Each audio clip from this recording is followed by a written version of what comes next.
Hello good morning everyone. तो आज हम आपको इंग्लिश ग्रामर जो है बेसिक से शुरू करके एडवांस लेवल तक बताएंगे। जैसे क्रिया क्या होती है, सपोर्टिंग क्रिया यानी कि हेल्पिंग वर्ब यानी सहायक क्रिया क्या होती है, टेंसेस क्या होते हैं, एक्टिव वॉइस पैसिव वॉइस क्या होते हैं, इन सभी को हम आपको 1 से 2 क्लास में पूरा करवाएंगे। और ये जान लीजिए बोर्ड पेपर में क्लास 10th और 12th के लगभग 20 नंबर के क्वेश्चन जो है इससे आते हैं। तो चलिए हम आज की क्लास को आपको शुरू करते हैं, और अगर आप हमारी क्लास को पसंद करते हैं तो अपने दोस्तों को शेयर भी कीजिएगा और चैनल को सब्सक्राइब भी कीजिएगा। तो सबसे पहले हम आते हैं टेंस।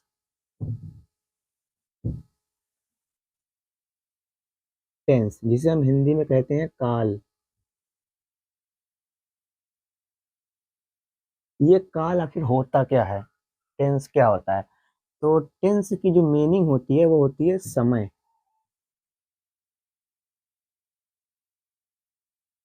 समय और समय को जो है हम 3 भागों में डिवाइड करते हैं।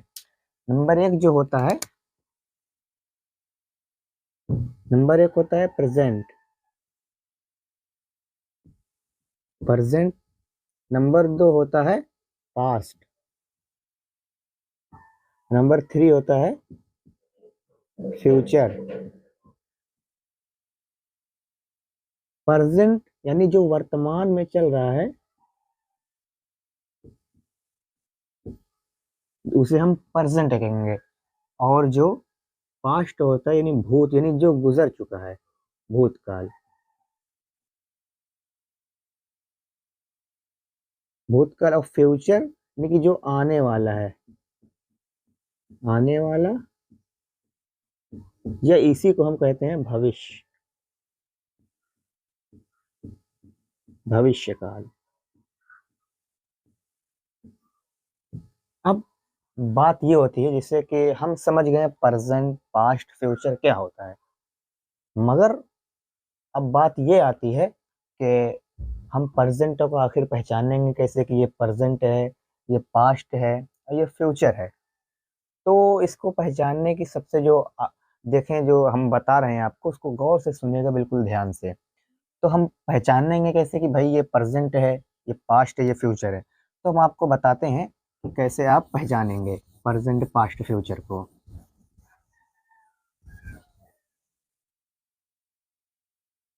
जैसे हम एक वाक्य लिख रहे हैं,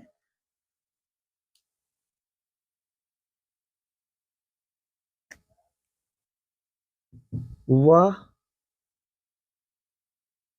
कानपुर जाता है। और एक वाक्य लिखेंगे, वह कानपुर गया। और एक वाक्य लिखेंगे, वह कानपुर जाएगा।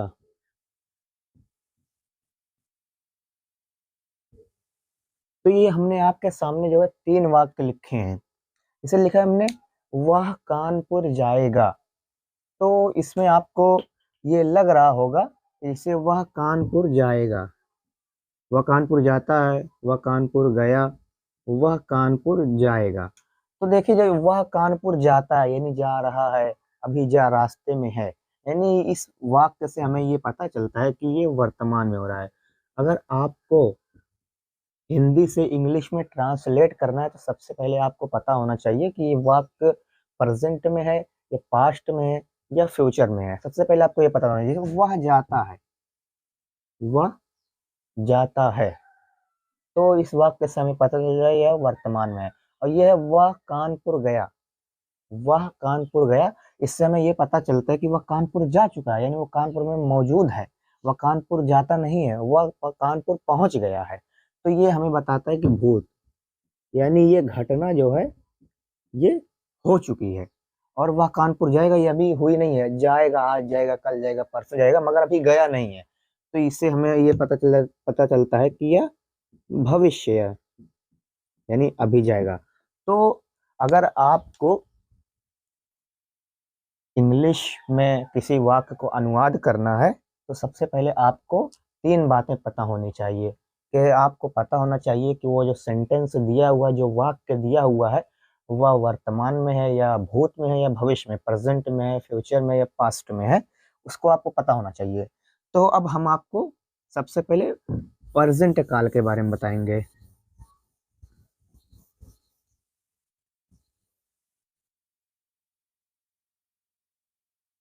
तो हम आपको बताएंगे प्रेजेंट टेंस। प्रेजेंट टेंस, तो जैसे हमने आपको बताया, पहले आता है टेंस। टेंस और टेंस के बाद आएगा प्रेजेंट, पास्ट, फ्यूचर। तो हम आपको प्रेजेंट टेंस के बारे में बता रहे हैं। अब इसके भी जो है 4 ब्रांचेज होती हैं। ये 4 टाइप का होता है। सबसे पहले जो हमारा हो जाएगा present indefinite. Present indefinite tense. Indefinite.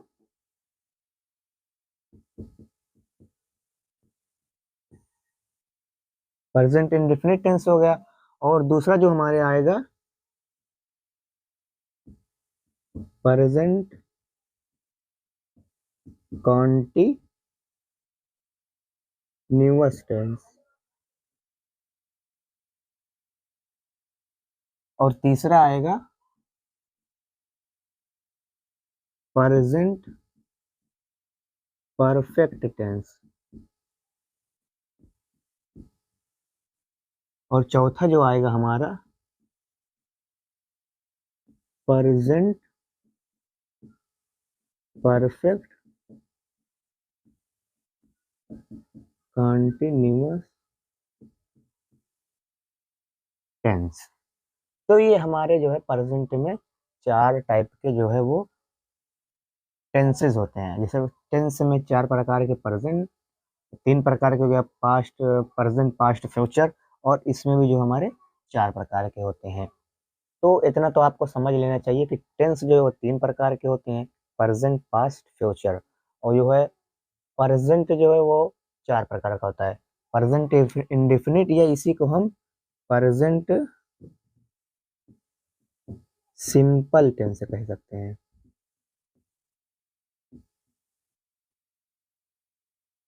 Present simple tense कह सकते हैं।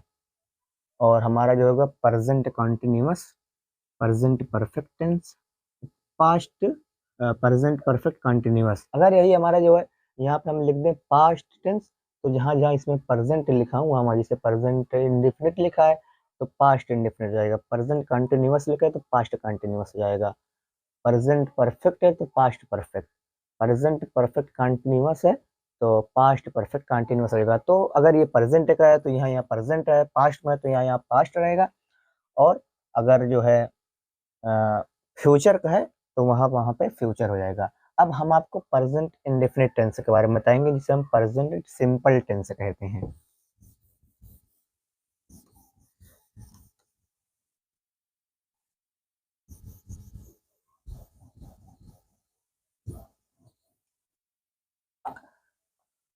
अब हम बताएंगे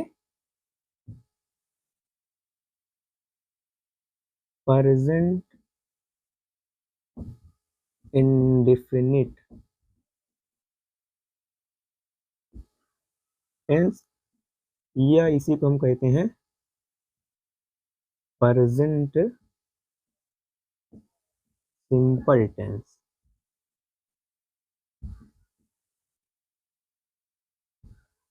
अब हम आपको बताएंगे, जैसे कोई वाक्य आपके सामने दिया है कि वह जाता है,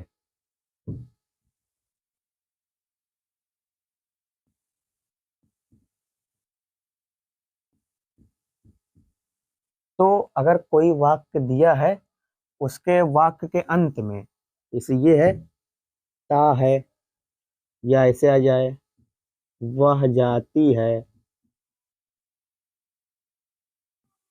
इसके देखिए आखिरी में ती है, या वे जाते हैं, ते हैं, आदि शब्द आते हैं, ता है, ती है, ते हैं, तो वो हमारा जो होता है प्रेजेंट सिंपल टेंस कहते हैं।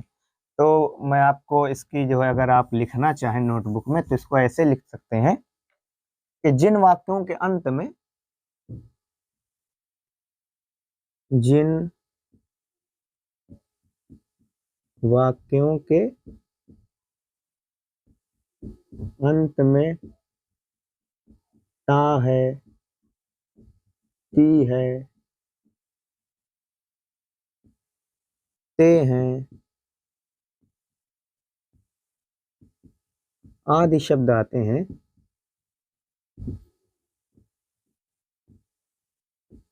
उन्हें हम प्रेजेंट सिंपल या प्रेजेंट इंडेफिनिट टेंस कहते हैं। तो अब इसका रूल लिख लीजिए कि कैसे हम, पहले तो आपको ये पता होना चाहिए कि जैसे कोई वाक्य दिया है तो आपको एक नज़र उस पे पड़े तो आपको पता चल जाना चाहिए कि ये वाक्य प्रेजेंट इंडेफिनिट का है। जैसे किसी वाक्य के अंत में ता है, ती है, ते हैं, आदि शब्द आते हैं, तो वो हमारा हो जाएगा प्रेजेंट इंडेफिनिट टेंस।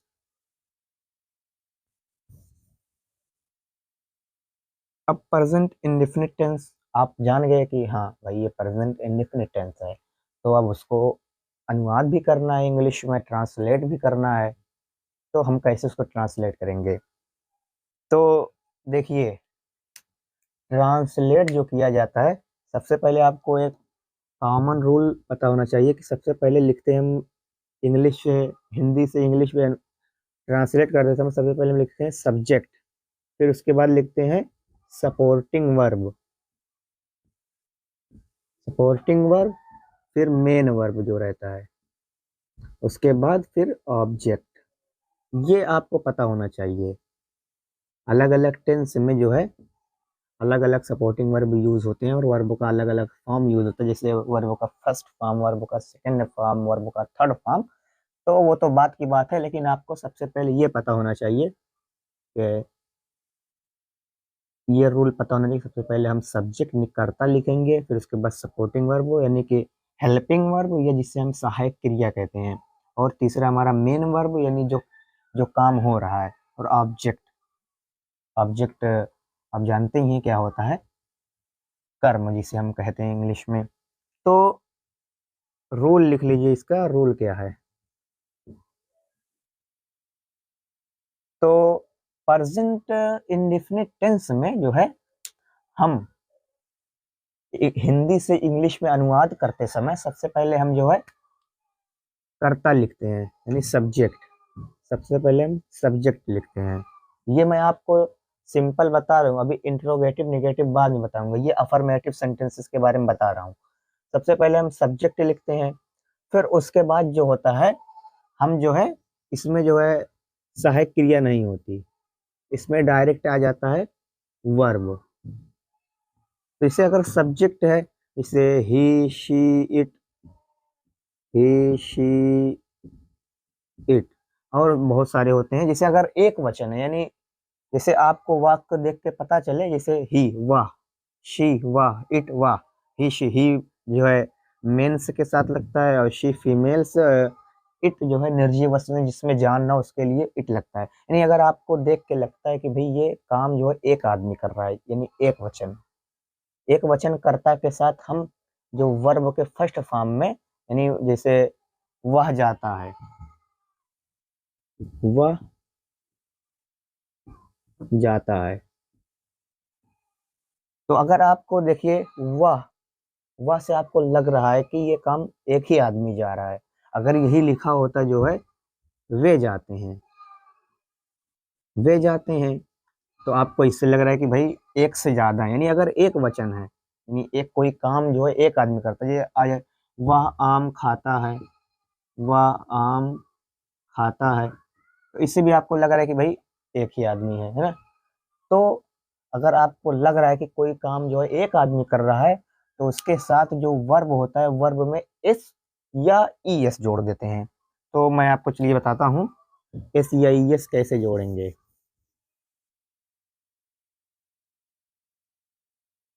जैसे हमारा कोई वाक्य दिया हो वह जाता है,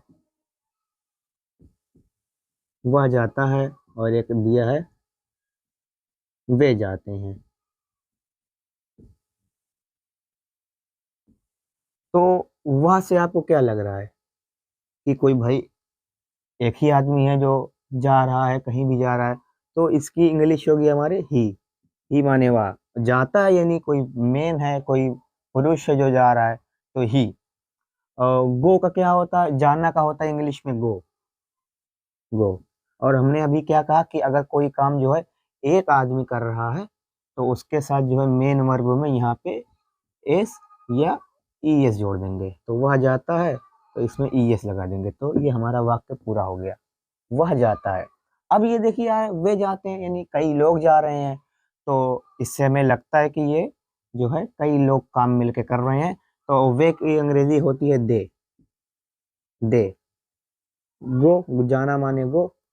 और हमने कहा कि अगर कोई काम बहुत सारे लोग कर रहे हैं तो उसमें एस या एस नहीं लगाएंगे, तो ये हो गया हमारा जो है ही गोज, वह जाता है, इसकी अंग्रेजी हो गई। और दे गो, इसमें एस या ई एस नहीं लगेगा। अगर यहीं लिखा होगा लखनऊ जाते हैं, तो यहीं लखनऊ लिख दिए इसको। ये हमारा वाक्य पूरा हो गया। कानपुर हो गया, कहीं भी कुछ भी लिखा रहे, तो ये आपको ऐसे हिंदी से इंग्लिश में ट्रांसलेट करना है। अगर इससे मान लीजिए ये तो सरल वाक्य था।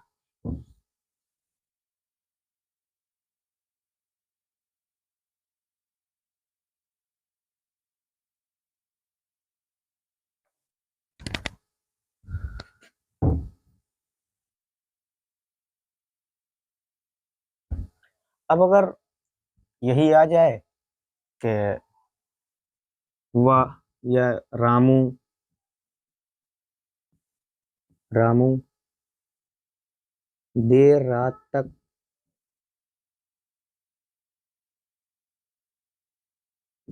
देर रात तक अपने घर नहीं आता है। अब ये देखिए हमारा जो है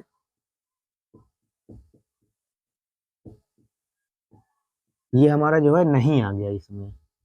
अब सर इसमें क्या करेंगे, इसमें तो नहीं आ गया, तो देखिए सर, आपको इसमें सबसे पहले जो देखना है कि इसमें नहीं आ गया, तो अब ये हमारा रूल इसका बिल्कुल चेंज होगा। जैसे इसमें हम एस या एस लगाते थे, तो अब हम इसमें ये नहीं लगाएंगे। तो अब इसको देखिए कैसे यूज करेंगे, वो देखिएगा।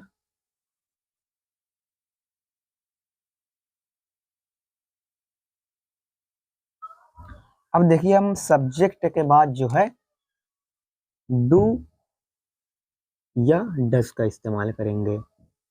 जैसे अगर कोई काम एक आदमी कर रहा है, तो तब डू लगाएंगे। सॉरी, अगर कोई काम जो है बहुत सारे लोग कर रहे हैं, तो डू लगाएंगे, और एक आदमी कर रहा है तो डज लगाएंगे। फिर उसके बाद नॉट लगाएंगे, फिर उसके बाद वर्ब लगाएंगे, वर्ब। तो देखिए इसमें दिया है रामू देर रात तक अपने घर नहीं आता है, तो रामू केवल है इसमें, यानी कोई एक आदमी की बात हो रही है इसमें। तो इसका जो है इंग्लिश अनुवाद ऐसे होगा कि रामू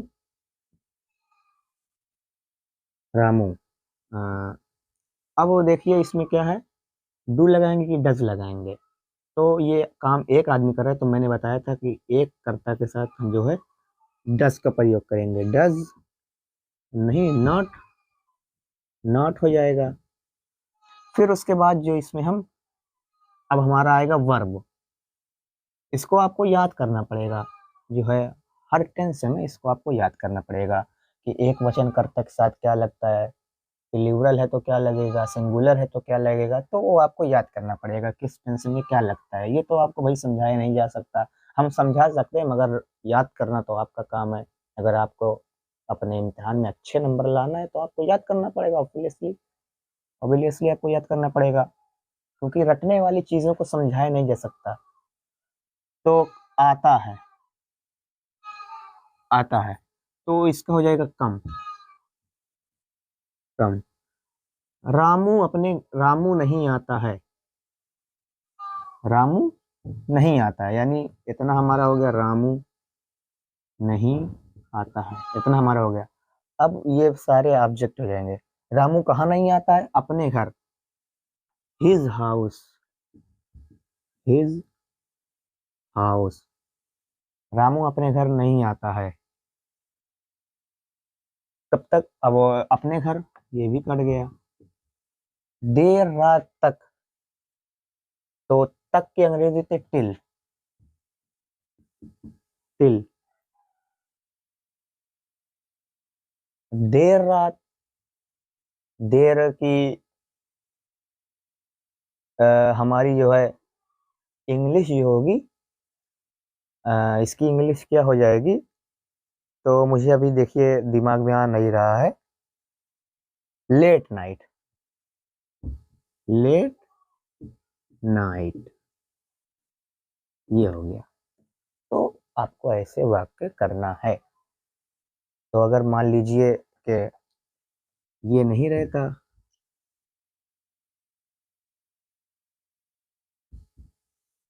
ये नहीं रहता, तो हमारा जो है यहीं तक खत्म हो जाता।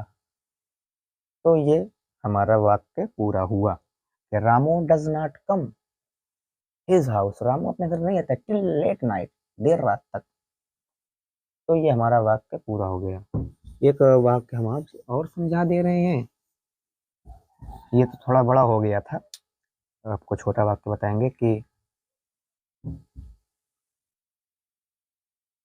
सीता आम, आम नहीं खाती है।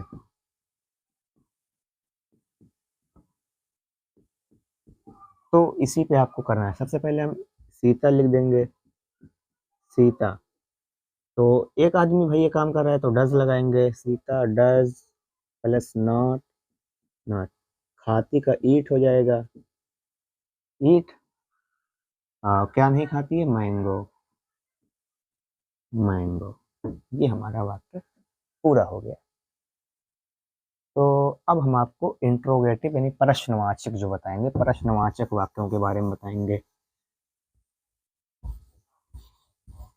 प्रश्नवाचक जो वाक्य होते हैं, जैसे आ गया प्रश्नवाचक वाक्य दो प्रकार के होते हैं।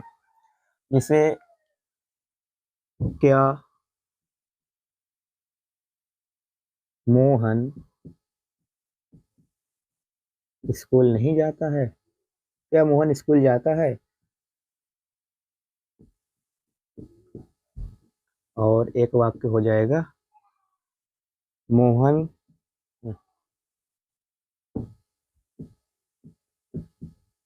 मोहन स्कूल कब जाता है? स्कूल कब जाता है? तो ये हमारे दो प्रकार के वाक्य हो गए। एक में इसमें देखिए डिफरेंस क्या है कि जो प्रश्नवाचक शब्द, जैसे हम कोई एक शब्द ऐसा होता है जिससे हम ये पता करेंगे कि सामने वाला आदमी जो है प्रश्न पूछ रहा है, सवाल कर रहा है हमसे, क्वेश्चन कर रहा है। तो ये देखिए क्या, इसमें क्या है और इसमें कब है। तो देखिए इसमें जो है प्रश्नवाचक जो शब्द है वो वाक्य के पहले में आता है। क्या मोहन स्कूल जाता है, और मोहन स्कूल कब जाता है। तो इसका भी हम जो है दो प्रकार से वो इंग्लिश में ट्रांसलेट करेंगे। दोनों हम आपको बताएंगे अभी।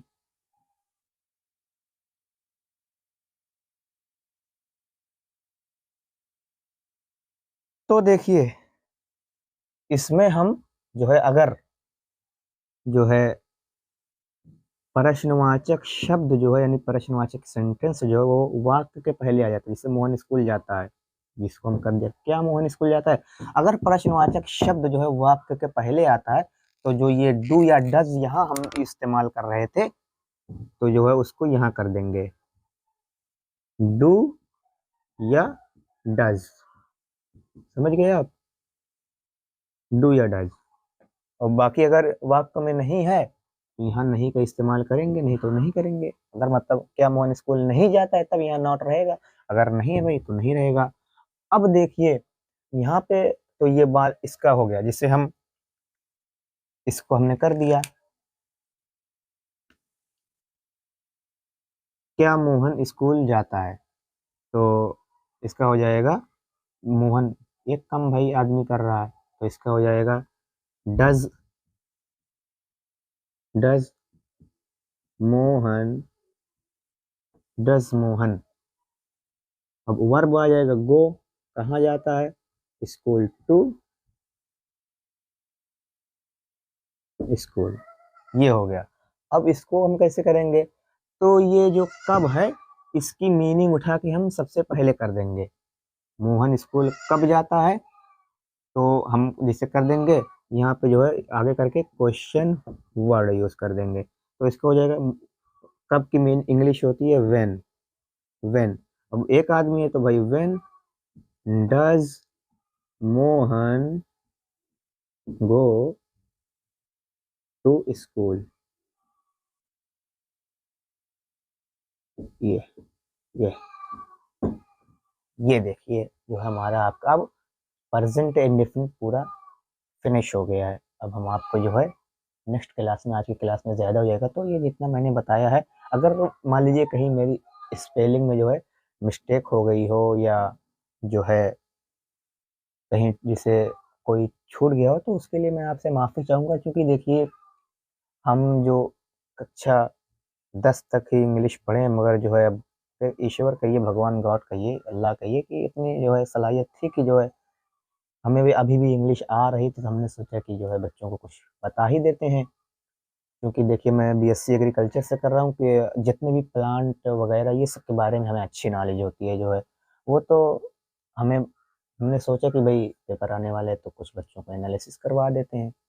तो ये हमने जो है आपको बताना बेटर समझा, तो हम आपको नेक्स्ट क्लास में जो है प्रेजेंट कंटिन्यूअस परफेक्ट और जो है जो प्रेजेंट परफेक्ट कंटिन्यूअस होते हैं वो एनालिसिस करवाएंगे।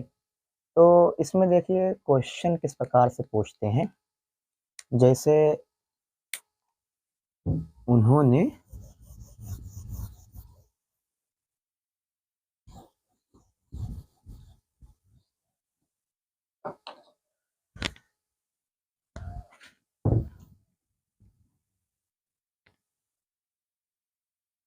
जैसे कोई वाक्य दे दिया,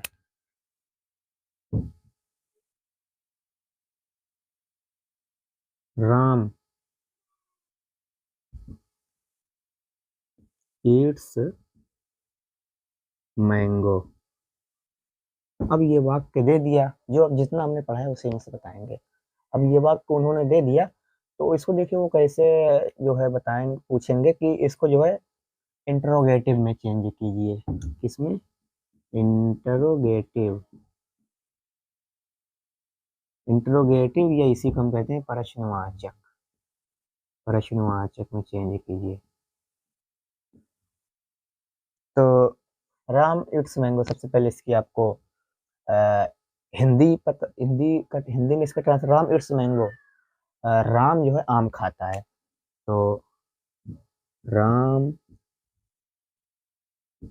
आम खाता है, राम आम खाता है। तो इसकी जो है अगर हम आपको को प्रश्नवाचक, इसको हम प्रश्न के रूप में बनाना चाहेंगे, तो इसको यहाँ ऐसे लगा दीजिए, क्या राम आम खाता है। तो अब आप इसका जो है इंग्लिश में ट्रांसलेट कर दीजिए। तो मैंने आपको बताया था कि अगर प्रश्नवाचक शब्द जो है वाक्य के पहले आ जाए, तो जो डू या डज है उसकी मीनिंग हम सबसे पहले लगा देंगे। तो राम एक वचन है, तो डज राम ईट, मैंने कहा था कि अगर डज यहाँ पे कुछ नहीं लगाना है, केवल वर्ब का first form Ram, does Ram eat mango. ये हमारा वाक्य पूरा हो गया। हाँ, तो इस प्रकार से क्वेश्चन जो है पूछता है। और देखिए ऐसे राम ईट्स मैंगो, इसको दे दिया मैंगो, मैंगो ईट्स राम, ऐसे दे दिया।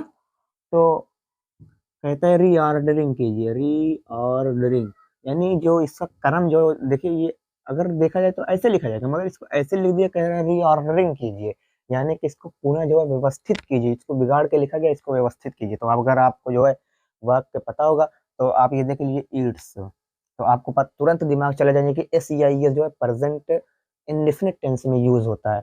प्रेजेंट इंडेफिनिट में यूज होता है तो SEIS। तो सबसे पहले आपको मैंने कहा था कि जो है subject plus helping verb plus verb plus object. सबसे पहले सब्जेक्ट लिखिए राम, इसमें हेल्पिंग वर्ब देखिए कहीं है नहीं है, तो डायरेक्ट वर्ब लिखिए राम ईट्स मैंगो, मैंगो। ये देखिए आपका वाक्य पूरा हो गया। तो ऐसे ही क्वेश्चन से जो है वो पूछे जाते हैं। तो अगर आप जो है सही से पढ़े रहेंगे तो आपको जो है पेपर में कोई दिक्कत नहीं होगी। और अगर भाई आपने जो है लापरवाही साल भर की है तो आपको सारी दिक्कतें ही दिक्कतें हैं। देखिए, जो साल भर नहीं पढ़ पाता वो एक महीने में भी नहीं पढ़ सकता, सीधी सी बात ये है। और जो साल भर पढ़ता है उसे पेपर आज हो या कल हो या एक महीना के बाद हो, उससे कोई भी उसका फर्क नहीं पड़ता। तो अगर आपने साल भर मेहनत की है तो आपके लिए भाई सब आसान ही आसान है। अगर आप ये पहली बार देख रहे हैं तो फिर आपके लिए भैया मुश्किल है। तो चलिए आज की क्लास को एंड यहीं पे करते हैं, फिर नेक्स्ट क्लास में जो है आपको जो बचे हुए हैं उनके बारे में करवाऊंगा।